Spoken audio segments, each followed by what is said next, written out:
चालू करायचं. नमस्कार, मी विपिल डोळे, क्राफ्ट इन्स्ट्रक्टर ITI बेलदा. तर आज आपण प्रॅक्टिकल पाहू terminal identification of DC machine. तर ही DC मशीन ॲज ए मोटर पण वर्क करते आणि जनरेटर पण वर्क करते. तर याच्यामध्ये 3 प्रकारच्या वाइंडिंग आहेत. कोणत्या?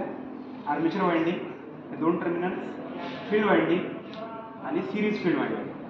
तर आर्मेचर आणि सिरीज फील्ड वाइंडिंग यांचा रेझिस्टन्स कमी असतो.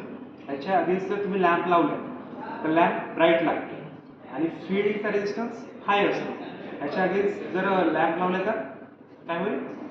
स्पार्क होईल किंवा डीम लागेल. ठीक आहे. ते समजा जर इथे काहीच मार्किंग नाही केलं, एकदम टोटली ब्लँक, तर अशा कंडिशनमध्ये आपल्याकडे series disc lamp easily available असते. तर अशा मुवमेंटमध्ये कसं आयडेंटिफाय करायचं ते बघू. ठीक आहे, स्टार्ट.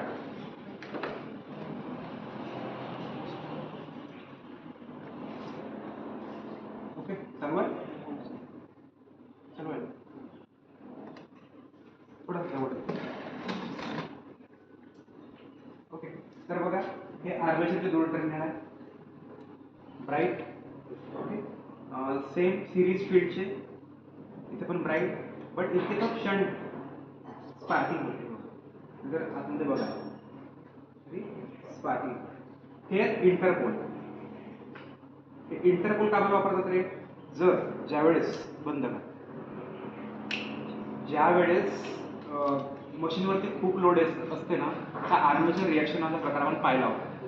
तर तो अवॉइड करण्यासाठी मग ह्याला आर्मेचरच्या सिरीजमध्ये कनेक्ट करतात इंटरपोल वाइंडिंगला.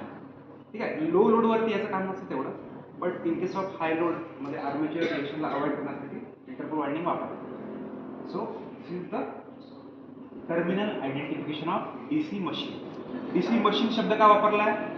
कारण ही ॲज ए मोटर पण वर्क करते, जनरेटर पण वर्क करते. जर हा शाफ्ट फिरवला तर हे काय देईल? इलेक्ट्रिकल आउटपुट देईल, आणि इलेक्ट्रिकल इनपुट दिला तर हे शाफ्ट फिरेल. ओके. तर एक जण करून बघा आणि मग स्टॉप. कोणीतरी एक जण असं आणि करून बघा आणि सांगा आर्मेचरचे कोणते, फील्डचे कोणते आणि सिरीज फील्डचे कोणते. कोण येते? सगळ्यात कोण आवडते? खुशबू. ते समोर करून दाखवा. बरोबर पकडा टर्मिनल.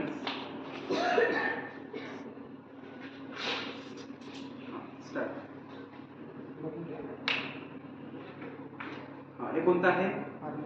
आर्मेचर. गुड. कोणतं आहे? Series field. इथं स्पार्किंग. हे कोणतं आहे? Shunt field. हे बघा. ठीक आहे, बंद कर. ठीक आहे, बंद कर.